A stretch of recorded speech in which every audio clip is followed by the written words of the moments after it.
Can you hear me?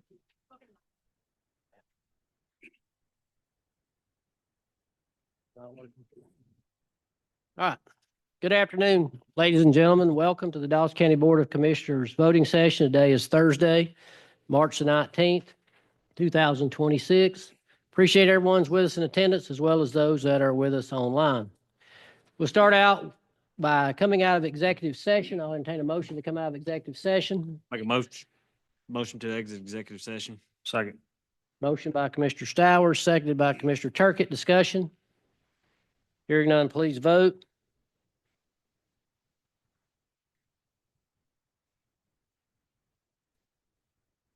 And that is approved 4-0, so we are out of executive session. Let the record show that all 5 commissioners are present in reference to the roll call. Tonight we have an opening presentation proclamation recognizing the Telugu New Year Ugadi. And I'll read that proclamation. Whereas March 19, 2026 marks the celebration of Ugadi, the Telugu New Year, which signifies the beginning of a new lunar calendar year for millions of Telugu people in India and throughout the world. And whereas the word Ugadi is derived from Sanskrit words yuga, age, and Ada, beginning, symbolizing a new era of hope, renewal, and prosperity. And whereas the Ugadi is traditionally observed with prayers, festival gatherings, cultural programs, charitable activities, and the preparation of symbolic foods that represent the varied experiences of life and the spirit of gratitude and resilience. And whereas Georgia is home to a vibrant and growing Telugu American community whose members contribute meaningful to the social, cultural, civic, educational, and economic vitality of the state and Dawson County. And whereas Telugu community in Dawson reflects the county's commitment to diversity, inclusion, family values, and community engagement, enriching the lives of all residents. And whereas the observance of Ugadi provides an opportunity to recognize and celebrate the cultural heritage, tradition, and contribution of Telugu Americans within our community. Now, therefore, the Dawson County Board of Commissioners hereby proclaim March 19, 2026 as Telugu New Year Ugadi in Dawson County and extends best wishes for a year of peace, prosperity, and continued success to all who celebrate. You've heard the proclamation. What is the pleasure of the board?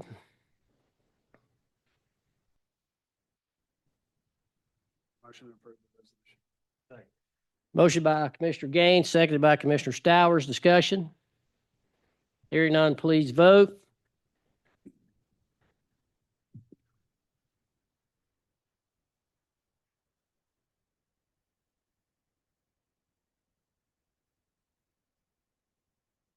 And that is approved 3-1. So who was here to come on up?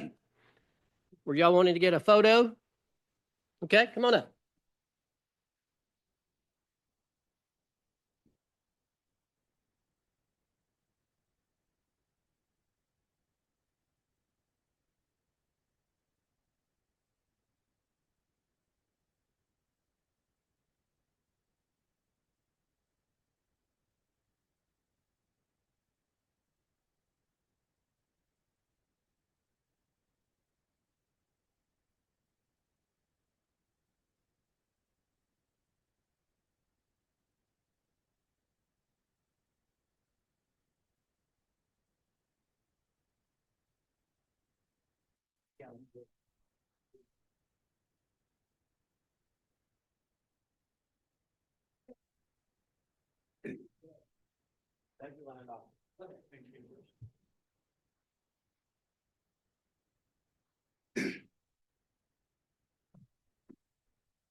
Okay.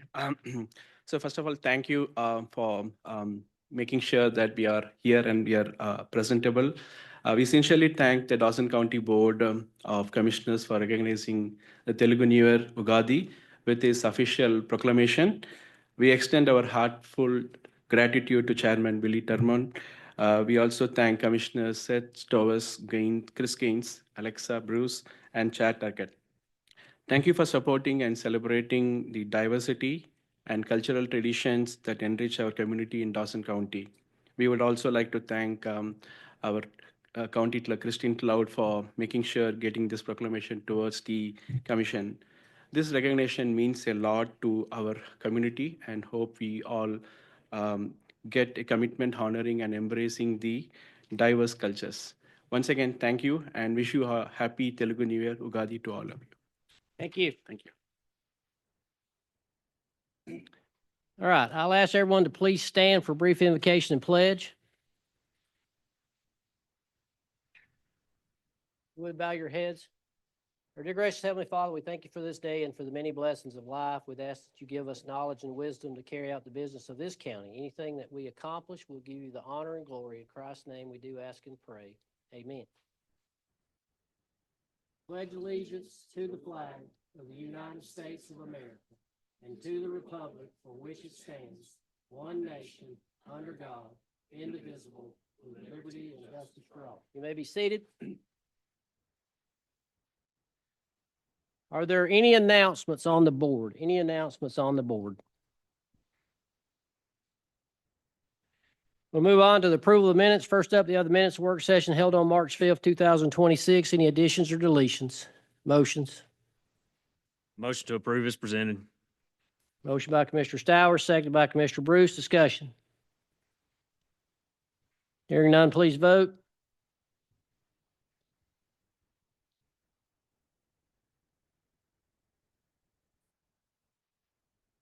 Those are approved 4-0. Next up, we have the minutes, the voting session held on March 5th, 2026. Any additions or deletions? Motions? Motion to approve is presented. Motion by Commissioner Stowers, seconded by Commissioner Bruce. Discussion. Hearing none, please vote.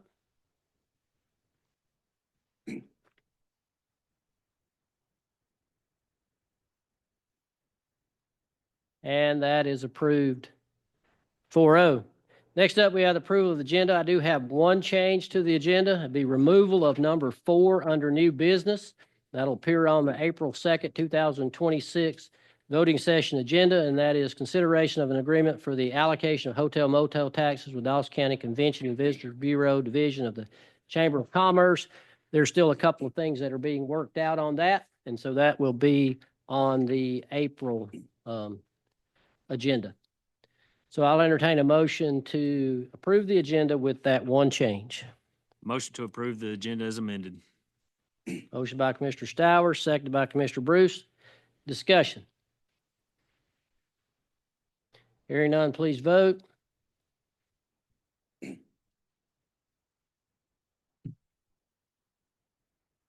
And that is approved 4-0. No one signed up for public comment in this section. We'll move on to the consent agenda. In the consent agenda, we have 3 items: FY 2027 Legacy Link Local Share Commitment Letter, which is $16,000 local share, and that is in the budget. Number 2, a resolution to proceed with update to speed zones in Dawson County and submit to the Georgia Department of Transportation for approval. You heard that from Robert a couple of weeks ago. And lastly, request to reallocate a portion of Station 3 fire truck funding, reallocation of $250,000, and it is currently from SPLOST, but it will be changed to impact fees. Any other information needed? I'll entertain a motion to approve the consent agenda. Second. Motion by Commissioner Bruce, seconded by Commissioner Stowers. Discussion.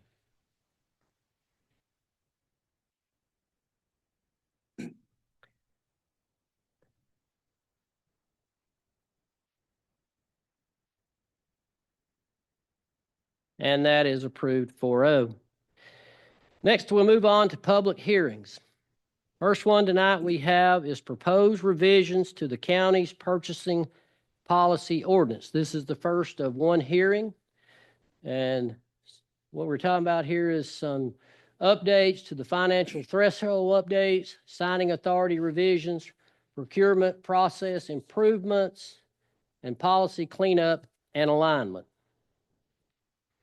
So is there anyone here that wishes to speak in reference to the proposed revisions to the county purchasing policy ordinance? Anyone? Anyone here wishing to speak to proposed revisions to the county's purchasing policy ordinance? Hearing none, I'll close that hearing. What's the pleasure of the board? Make a motion that we approve the proposed revisions to the county's purchasing policy ordinance. Second.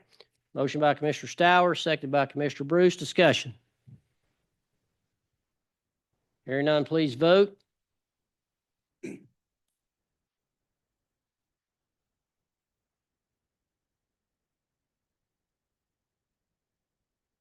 And that is approved 4-0. Second public hearing tonight is proposed text amendments to the county Code of Ordinances, Chapter 6, Alcohol License, Chapter 30, Business License, Chapter 42, Street Naming and Numbering, and Chapter 121, Land Use.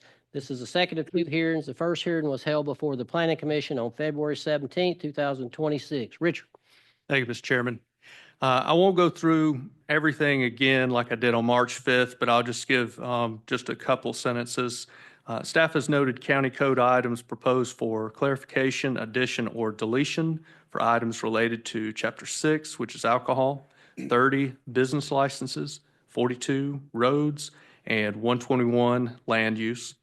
Input has been obtained from staff of various departments, citizens, and the Long Range Planning Committee. The County Attorney's Office reviewed the draft, and revisions have been made based on their comments. Planning Commission, after holding a public hearing, voted unanimously to recommend approval on February 17. I came here before y'all in work session on March 5th and described the changes.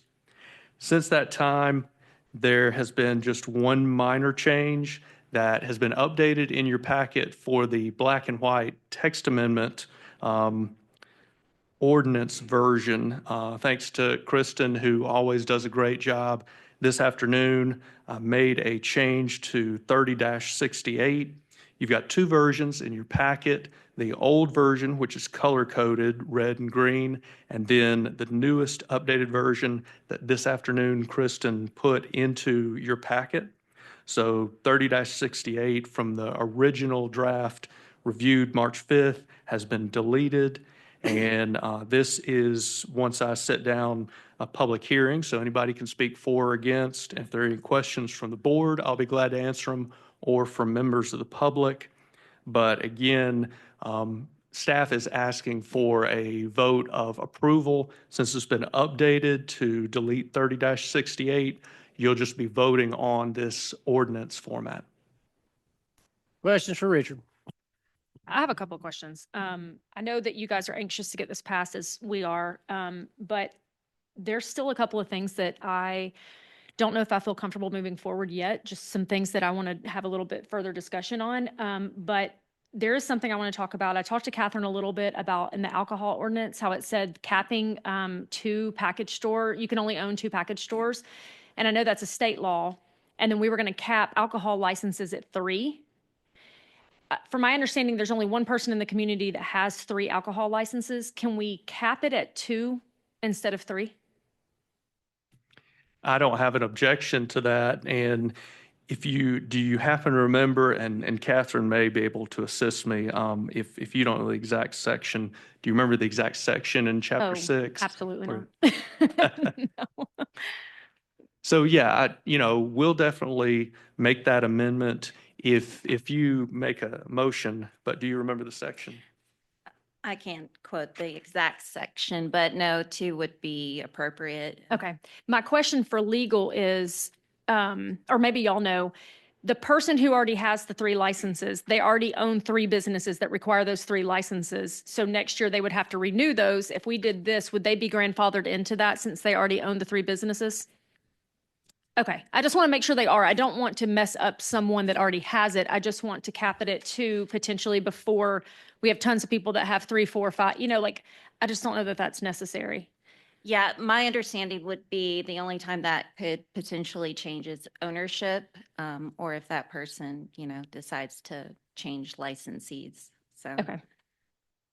And is there and this may be legal again, I don't know, and I'm not saying we should change it, I'm just curious, how many times, because I know recently you've come in front of us requesting an alcohol license be approved for an already owned, like a place that's already here, and someone new has bought it, but then someone new has bought that same place. Is there a cap at how many times it can change hands in a year with alcohol licenses and stuff like that?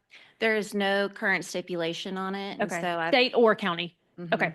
So I have proposed that we have some guardrails in place to prevent continuous change of hands. Okay. So, Because I know that seems messy. yes. Yeah, okay. Mhm. Okay, so I guess oh, well, you got to do your hearing thing. Any other questions? Thank y'all. All right, at this time, I'll open the hearing. Is there anyone here to speak on the proposed text amendments to the County Code of Ordinances? Anyone? Anyone here? Hearing none, I'll close the hearing. What is the pleasure of the board?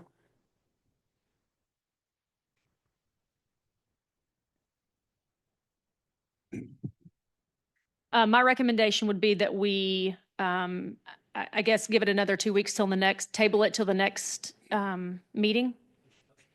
Yes. Motion table for 2 weeks. April 2nd. Motion by Commissioner Bruce, seconded by Commissioner Stowers. Discussion? Hearing none, please. Be here April 2nd. Will that matter to y'all since I'm the one making that motion? The next one? What's that next date? 16th. Okay, so I'm making a new motion to table it to April 16th. I'm amending my motion till April 16th. Yes. Is there a second to the amendment? Need to vote on the amendment. Yeah, we're going to do the amendment first. So we have a motion and a second to amend the original motion from the 2nd to the 16th. Yeah, you can vote. Huh? Amendment on here. No, you can vote. Vote amendment. Amendment first. All in favor, I mean, those in. No, you're fine. And the amendment passes. Now we go back to the original motion.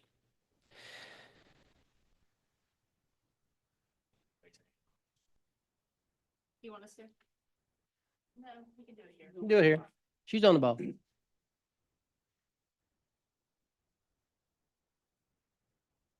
you're earning your paycheck down there.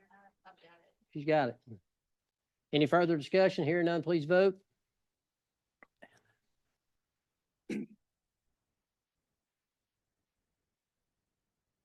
And that is approved 4-0. And with all that being heard, we'll be on the 19th or 16th. 16th. All right. We'll move on to zoning. Go over the rules that we'll go over with zoning before we read the zoning application. The planning director will present the application and recommendation of the planning commission. We'll hear from the applicant, then we'll open the hearing. Hear from those who are in favor of the application. We'll hear from those who are opposed to the application. Each person wishing to speak will be allotted 3 minutes per our zoning guidelines. Anyone who speaks will need to sign in and give us your name and address, and anyone who has donated $250 or more to any candidate will need to fill out a form stating so. Our zoning application tonight is ZA 2512. Dylan Lee of Precision United has submitted a request to the proper authorities for a land use amendment to rezone 8.84 surveyed acres from RA residential agriculture to CRB rural business to allow for a proposed development for a self-storage facility. The proposed rezoning is consistent with Lanier future land use character area map. The applicant also requests a special use to allow for mini warehousing. The subject property is located at Dawson Forest Road East, Dawsonville, behind the Walmart, parcel number 114-050. Richard. Thank you, Mr. Chairman. Great summary, and I'll just ask if Kristen will please pull up the site plan just so I can point out a couple of unusual things. This is between Walmart and the Enclave development of townhomes, which is built out, but there's lots of commercial out parcels along Dawson Forest Road and 53, where a couple of commercial buildings have been built.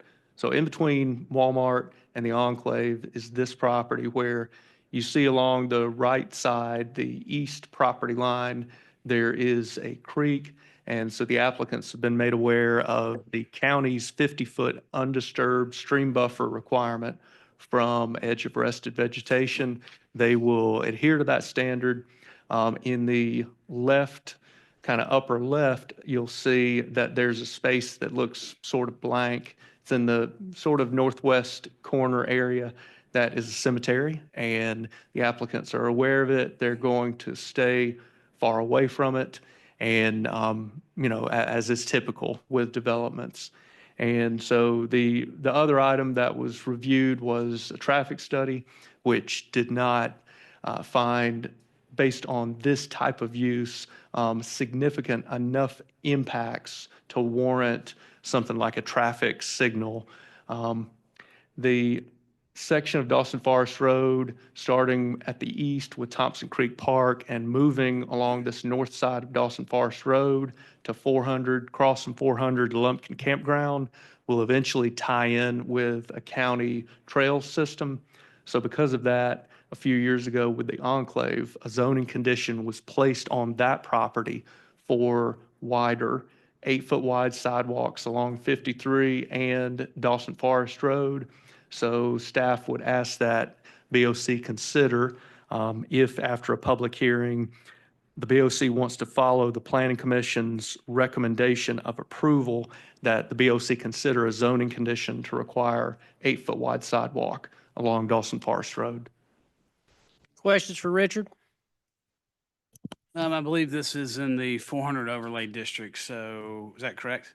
It is, so there'll be extra landscaping, and the outside of the buildings will be over and above what there might be at, say, the Tiger Den farther west on Dawson Forest Road, or especially with 10, 20, 30-year-old mini warehouse complexes. This would look very different. It's still going to be the same use, but it's compatible with nearby commercial uses and meets the future land use map.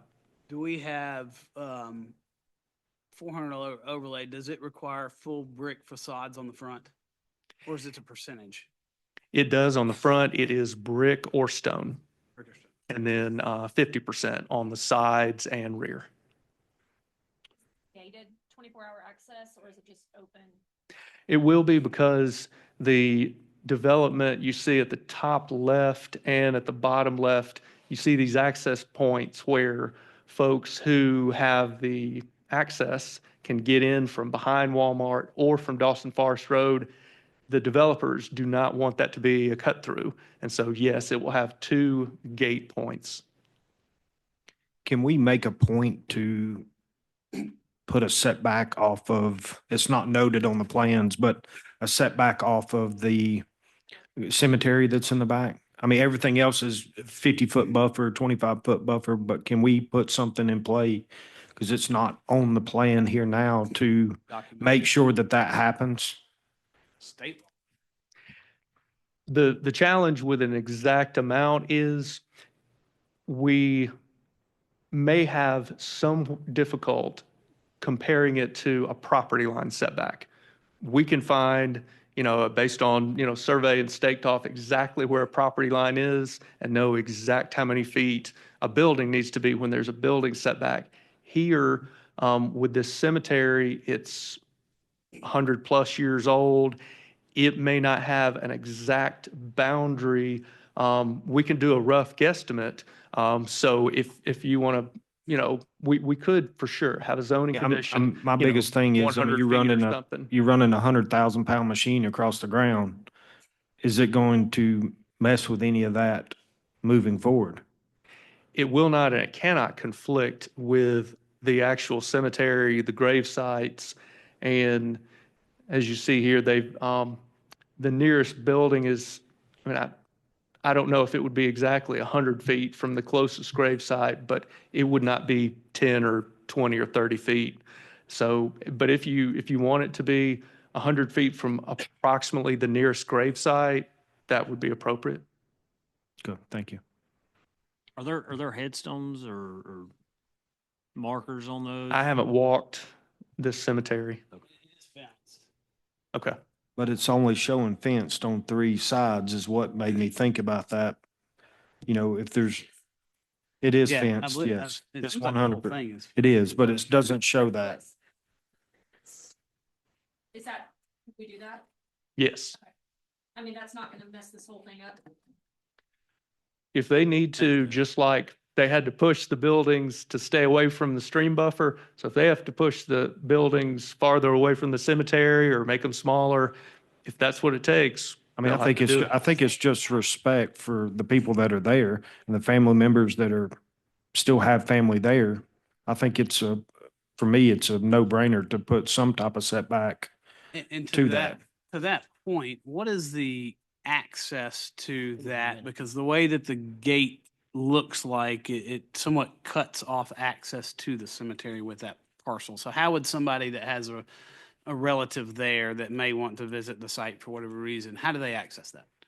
Yes, sir. They could either get with the county or the end user, and there would have to be access. I've had that come up rarely, but once every few years, and it's something that staff, if we have to, we'll gladly coordinate to get the family member access. As far as I'm just looking here on the map. If you look at the entrance on the south side, I guess, as it comes in, you've got the office there on the corner. And I assume that the gate is you got the property line that goes up and makes a strong 90-degree turn to the left.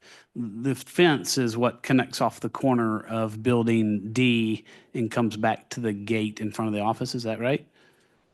It's my understanding, Runs along the with the road. blank space at Dawson Forest Road area, they're keeping that as a future commercial out parcel. So yes, with the gate, I think you're looking at it correct. I'm not talking about there. I'm talking about to the west side of Building A. We've got our main office there in the lower left corner, and then as we move up towards Building A to the left, we have a road that takes us to the back of the development. And then on the left side of that road, there's a different line that's a little bit more thick. Is that our fence that runs directly off the side of the driveway? If you guys want to bring it up, and I can point it out if somebody wants to bring me a copy of it. Do you have a copy of it? Copy of, are you talking about this site plan here or something Yes, different? this site plan I'm referring to is the fence. Where is the fence on the property adjacent to Building A? Let's start with that. Okay. Yeah, I would at this time defer to the applicant. Yeah, and that might do when the that. Yeah, applicant speaks. yeah. Yeah, that's fine. We'll wait till then. That's no problem. Perfect. Any other questions for Richard? No outside storage, right? It's all enclosed storage. I defer to the applicant. I don't know the answer right off. Okay, thanks. Thank you. Right now, we'll hear from the applicant. Come on up. Tell us what you want to do.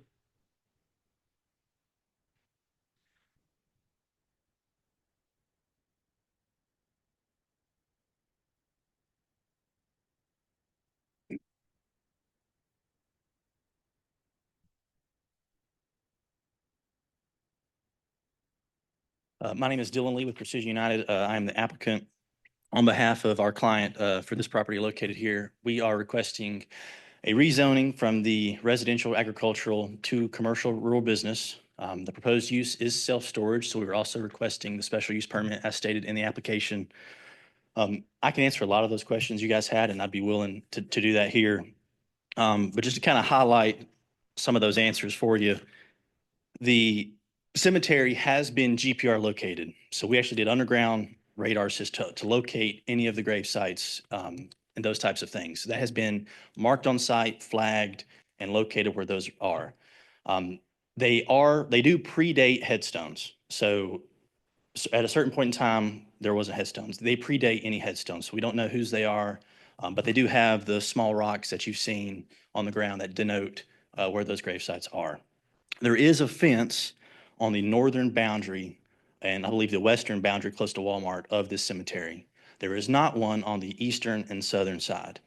Our proposed development is staying outside of the fenced area on the north, and we have taken pretty much the last gravestone that was marked, that entire area, and we've maintained 25 foot off of that for any land disturbance, period. Like no gradings within that area, nothing, which means buildings are even further than that, but no land disturbance has happened within that space. What's your closest building distance? So I'm just looking at the scale. I would say we're close to 70 feet. Okay. Maybe a little bit more, looking at the scale. Can we increase that to 50-foot buffer at minimum, just like it is around the rest of the property? It's like 25 to 50 feet setbacks on everything else. And I understand what Richard was saying about the property, but is there a way to increase that from 25 to 50 for no land disturbance?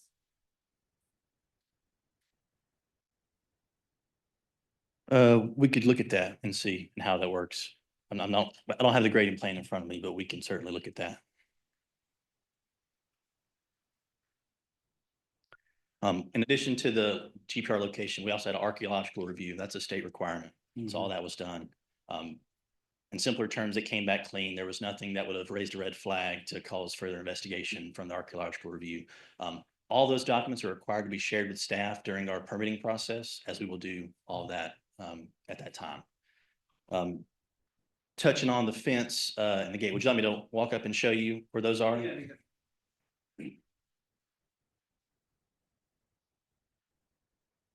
in two locations. Yeah. So the office is outside of the gate. We have a gate on this side and on this side. In the back. If we could just make sure you're speaking. Like into a microphone so the public can hear. So there's two gates proposed at the front entry adjacent to the office. There's one on the, if you're facing the building, on the right-hand side, and then on the left-hand side to control access in and out of the property. The gate at the rear of the property is not meant to be primary access. That is for folks, like if there's big vehicles that have to have an exit point or fire truck, fire access, emergency access. That is the purpose of that gate. It is not meant to be the primary access point of the property. Yes, sir. There's a little access road that runs right between the two properties. Access to that point, or will only certain vehicles and emergency services have access? As far as access control exiting, unless we find a way to restrict it, they would, that's right. Yeah, but not an enter, only an exit. Yeah. Yeah, and I guess my question was my question in regards to the fence here next to the office and the amount of space between the property line and your fence to allow somebody, should for whatever reason want to go back there to the gravesite, they could potentially park in your office parking area and walk along the property line? Or is your fence all the way to the property line? So the intention is to gate the property, like fence the property. So it's not shown on the conceptual plan, but there would be additional fencing to, it would follow around the property to enclose the space. Yes, sir. So how would somebody access, if somebody wanted to go to the graveyard, how do they access? So we actually used this on other properties in the past where we've had this condition. And oftentimes, if there's family members who know that their relatives live there, they can get access through the property by calling the landowner or getting something like that. So your fence will encompass the cemetery? No, we intend to stay in front of it to where it's not. Yes, sir, that's right. We're only asking this, so a couple of us have gotten phone calls with people here that have family members in there. So the intent is that they will still be able to access this. Their concerns are, will it be destroyed? Will it encroach on it? Will it affect that? And can we still come see them? So even though they're very old, there are still people who are like, great, great, great. And we just want to make sure that that goes, that we respect that. Yeah, and that is our intention. We're not trying to restrict any access to that property. So many questions about it, and that it's why it's important to make sure that it, Right. Is preserved. One of the requests or conditions is we spent quite a bit of money on coming up with a trail plan in Dawson County, and the trail plan does come from the property that's to the north of you guys, the enclave. And they have done an 8-foot wide sidewalk that would, the goal is to continue that in front of your property. I believe you're showing about a 6-foot sidewalk, but we would want that to be contiguous and match the other sidewalk. Are you guys okay? Understood. Yes, sir. We have no objection to that. my final thing is, and I see Mr. Powell here, done a great job with the design look of some buildings that are in the enclave, with the darker brick and whatnot. And I would highly encourage you to carry that look over to the front facades of these in order for us to get some continuity with the design and look of those buildings through there. In addition, across the street from you is an office building with a lot of those brick facades that, one of the goals as us as a board, we want that continuity look and to ensure that, 30 years from now, somebody can look back and see there was intention to the development. So if you could get with Mr. Powell and he can get you the brick colors, I'm sure, and the accents, he would be happy to do that, but it looks good. Yes, sir. We were speaking that before the meeting this afternoon, Read my- I about read your sharing mind. what they've done on previous properties. So we All right, will thank you. certainly look at that. Other questions of the applicant? Were you finished with your presentation? I don't, we keep asking you questions, so. I mean, honestly, I just wanted to highlight your main concerns and questions. So, The application kind of states what we're looking to do, so. so on the site map, it reads the total square footage is 102,650 square footage, but in one of the written summaries, it says 84,575. Do you have any insight into which one is more accurate? Is it 84,000? I think on the exhibit it's actually from Precision United, it says the applicant proposes to rezone the property from RA to CRB to develop approximately 84,575 square foot. So that's on that one page, but then your site map says 102,650.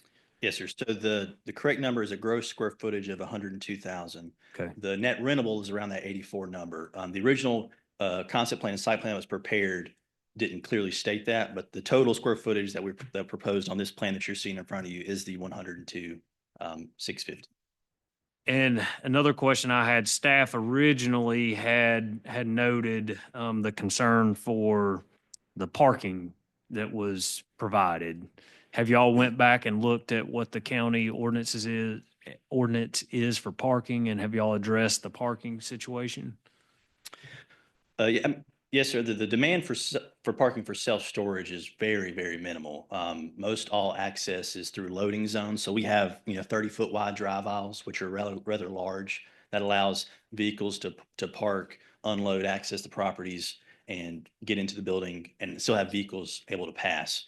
The parking is strictly for the office space. So, with the only 1,000 square foot of office space, those parking are meant to service that location.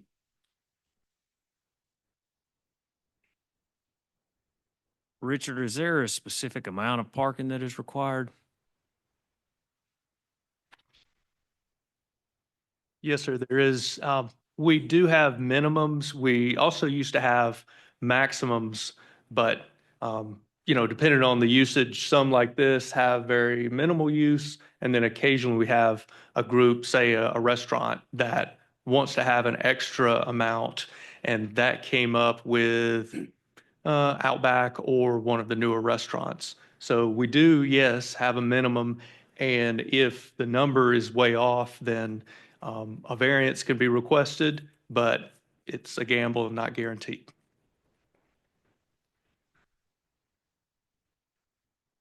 Other questions? Any outside storage? No, sir. There'd be drive-up storage, meaning there's roll-up doors on the exterior that you Yeah, can but no, park like into, boat but RV nothing, storage no, sir, exterior. nothing is proposed on the site plan. And then the parcel that's out front that I guess that's still part of the rezoning. I mean, it's still part of that complete parcel. You're not asking for the special use for that. So you're not going to come back in a year and say you want to develop that out for more storage. That's going to be reserved for, I assume like a retail or office space, like is what's in the enclave. Yes, sir. That's the intention. I mean, since the property as a whole, we're requesting the rezoning, special use for that property, but the intention is that is not used for self-storage. So you would be okay with a stipulation that limits the special use to this site map? Yes, yeah. Okay. We had that. Other questions? Thank you. Yes, sir. All right, so at this time, I'll open the hearing Anyone here to speak in favor of the application? Anyone here to speak in favor of the application? Anyone here to speak in opposition to the application? Come on up. Give us your name and your address, and you'll have 3 minutes. Well, I've been here over 85 years, but I'm not opposing to the building, but I am concerned about the old cemetery. Some of you are aware of the cemetery, and some of you probably not. That old cemetery goes back to the early 1800s, old Bethel Cemetery. Fort Dawson County was even born. This is Cherokee County. And the old dirt road we used to travel years ago, I live in that area down there. And we used to see the old rocks out there in the old cow pasture. And but anyway, make a long story short, we just need to be sure that I have people, I'm over the cemetery there at Bethel now, and the old cemetery, I have some people out of different places that'll call and want to know, can they go and visit where some of their ancestors are? And I say, well, it's grown up, but it's still there.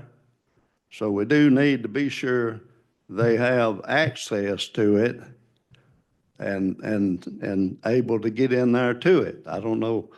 And when they start grading, they may run across some graves because, with the rocks, that's the only rocks that they done 200 years ago. So that when they start grading, they may get into some graves. And, but I'd say at least set back far enough that people can go in, visit their graves if they need to, and not have to go through a whole bunch of bull stuff in order to get in there. So I guess that's really, all I've got to say on it.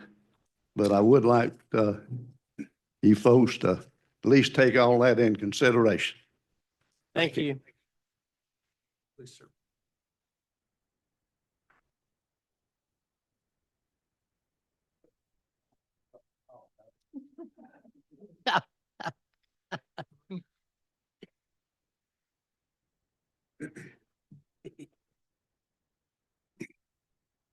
We won't tell her you said that. So we won't tell her you said that.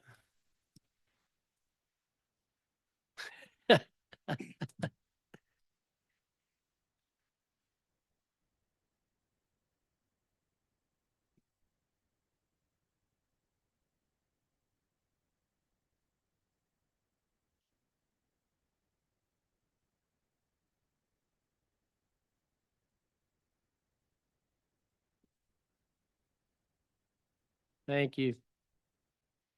Anyone else here to speak in opposition to the application? Anyone? Anyone? Hearing none, I'll close the hearing. What is the pleasure of the board? Yeah, do you have a fence plan? No, sir, not at this time, but we just spoke with our, the owner of the property and Mr. Powell over there. We were going to propose any person who's a relative, to one person who's at the cemetery, that they could get their own personal access code and be able to get access to the property, drive on our roads versus having to hike back there, just enter the property through the gate and get to the cemetery. And Will you have an access gate that would, once you're inside your fortress, would you have a pedestrian access gate that would be locked that they could have access to? yes, sir, we could do that. So I'm okay with that. Seth and I were just kind of chatting also I think it would be a good gesture. It wouldn't cost you guys much. Wherever that access gate is to pour a 3-4 foot wide concrete sidewalk that would get close to the area where then somebody could probably more easily maintain it, as well as just have access to it should somebody want to get back there. And I think it's a good it may help somebody, sir, that maybe is unable to walk in certain terrain, that if you had that, it would make it easier. And I think that would be a good gesture to do for that particular cemetery. And in addition to that, maybe a small marker or something that commemorates the area.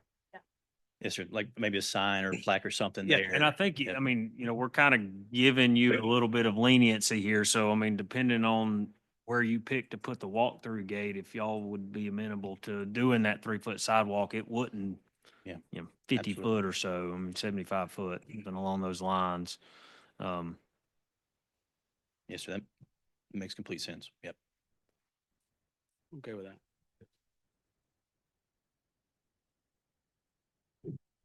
What's the pleasure of the board?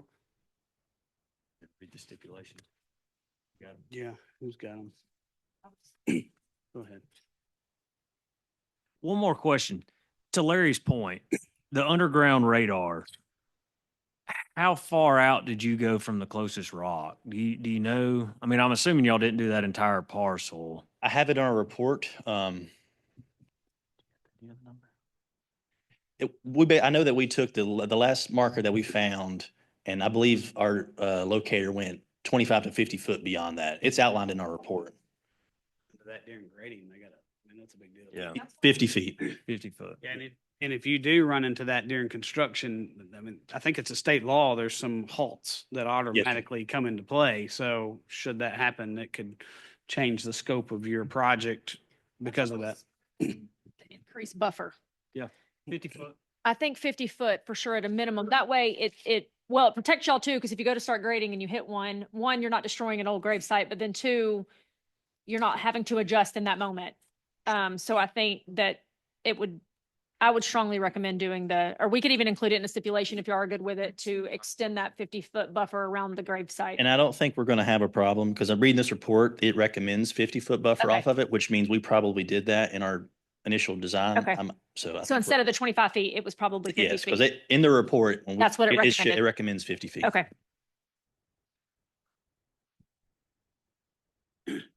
So I make a motion that we approve ZA 2512 to rezone 8.84 acres from RA to CRB, and that we approve the special use for mini storage to only include what is presented to us in the site map, with stipulations of there be an 8-foot sidewalk that runs concurrent with the sidewalk that is currently on Dawson Forest from Enclave across the entire parcel.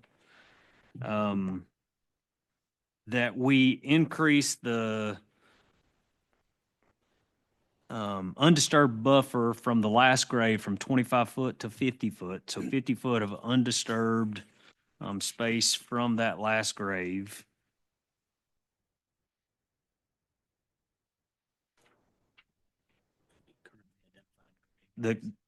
Yeah, in case from the last one that you found with the radar. Does that make sense? Yes, sir. Yes. Yes, the easternmost grave. Anything else? And then So the Access, access, private yes, so some public access for anybody who has a descendant in there, with a walk-through gate that they can access that, and a 3-foot sidewalk so they can access. Yeah, and then we'll also add a small plaque to commemorate, is it Bethel Cemetery? Is that Bethel Cemetery, Larry? Yeah. To commemorate Bethel United Methodist Cemetery. And if we need to get more information to you specific, we can. Yeah, if there's a date and stuff that we could go on there, that'd be great. Bethel Methodist, I'm sorry, excuse me, I'm sorry. Plaque to commemorate Bethel Methodist Cemetery. Commissioner Stowers, one of the things that was offered as well to get into the property was a personal access code. Do you want to require that as a stipulation for access to? Yeah, I said access, public access, so private access, In the walk-through keypad. gate, so the keypad Yeah, as well. yeah, keypad, so they can get into the gated property, and then a walk-through gate so that they can access. Yes, sir. I'm sorry, did you mention it can't be?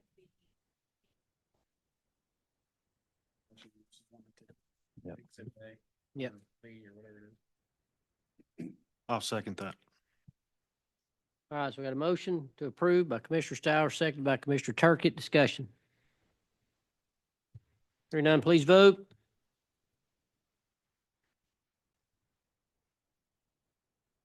You know, one of the catch 22s as we're finalizing this is that's prime retail real estate for Dawson County. In Dawson County, we lean into sales tax revenue quite a bit to offset our property tax, and this does eliminate the ability to do that. The flip side of that is one of the challenges that we have in Dawson County is traffic, and this type project does not generate a lot of ongoing normal traffic like a retail outlet would. So that's some of there's just some color as to some of the decision making that the board has to go through is how we weigh those things out. But it looks like a good project. So thank you. So ZA 2512 is approved with the stipulations. Thank you. Thank you. Yeah, absolutely. Have a good evening. All right, so we move on to new business. First up, we have consideration of a memorandum of understanding between Dawson County and Etowah Water and Sewer Authority concerning road and culvert improvements on Etowah River Road. Heard that a couple of weeks ago. Any other information needed? Motions. Make a motion, we approve the memorandum of understanding between Dawson County and Etowah Water and Sewer Authority concerning the road and culvert improvements on Etowah River Road. Motion by Commissioner Gaines, seconded by Commissioner Turkett. Discussion. Hearing none, please vote.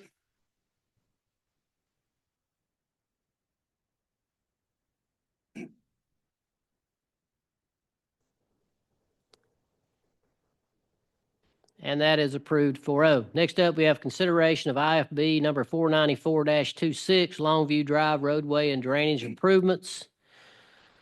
And so that was a bid to R&B Development, Inc., $830,389 with a 5% contingency controlled by the county of $41,519.45, and that's a T-Splosh project. Any other information needed? Seems like, where's Robert? Don't Rob? we normally do a 10% contingency? Or is it, that one just kind of caught me off guard. It seems like we typically did a 10, but maybe that's not the case. We're all over the place. Okay. If you feel good about the 5, I'm fine with that. I just want to make sure we're consistent. So it's 5% in the recommendation? Yeah. Yes. Correct. Yeah, we're good with that. Okay, thanks. Motions.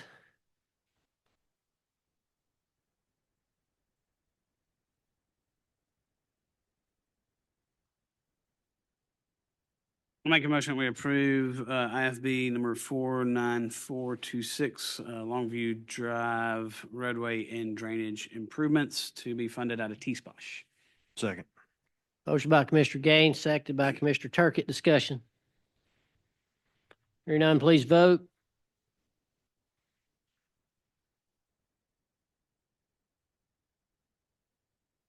And that is approved 4-0. Next up, we have consideration of an amendment to contract 442-24, Transportation Special Purpose Local Option Sales Tax Program Management Services. Our current contract is BM&K, and we're changing it to a $350,000 annual maximum. Any other information needed? Motion.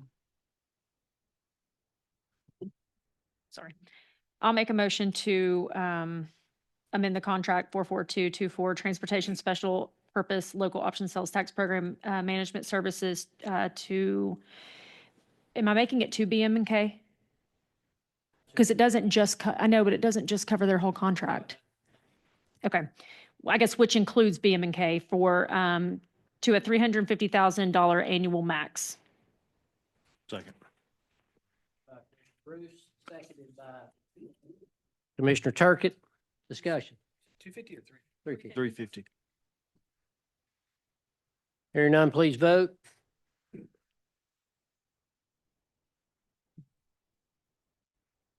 And that is approved 4-0.